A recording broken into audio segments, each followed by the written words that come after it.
Biologie en un mot, pour moi, c'est international.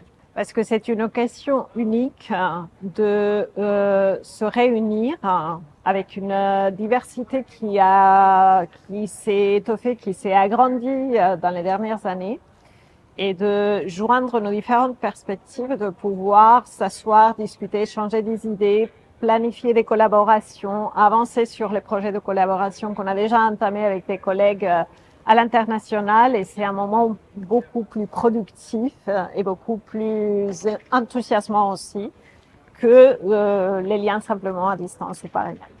Je travaille en clinique sur le spectre des maladies musculaires, que ce soit chez les enfants ou chez les adultes. Et dans mon travail de recherche, je me focalise surtout sur une famille de maladies qui commencent très tôt dans la vie, qu'on appelle les myopathies congénitales.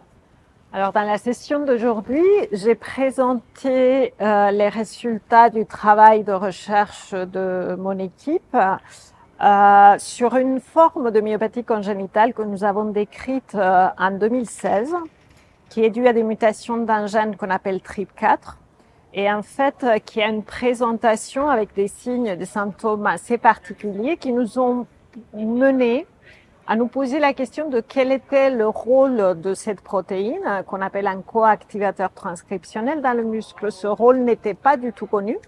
Et en fait, en étudiant le rôle de cette protéine sur les tissus des patients, mais aussi sur des modèles cellulaires, nous avons compris qu'elle a un rôle clé dans la régulation de la myogénèse, qui est le processus de formation du muscle.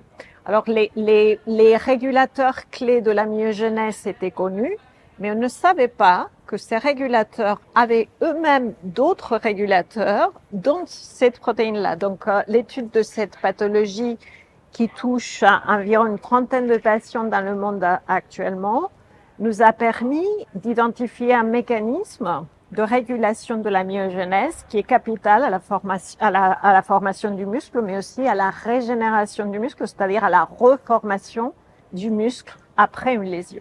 Alors, dans cette session, il y a eu d'autres présentations très intéressantes. Il y a eu deux belles overvues par Jim Dowling de Canada et Nicole Vermans des Pays-Bas sur les avancées vers les thérapies dans les myopathies congénitales et sur les myopathies congénitales à l'âge adulte, respectivement. Et il y a eu aussi une présentation plus courte sur le développement de modèles qui vont permettre de screener des drogues pour certaines formes de myopathie congénitale. Le rôle de l'AFM a été capital dans la définition du paysage à la fois de la prise de conscience, de la visibilité des maladies neuromusculaires en France, qui est très différent par rapport à d'autres pays, dans la promotion et le soutien aux efforts de recherche. Le projet dont j'ai présenté les résultats aujourd'hui a été directement financé en partie par l'AFM.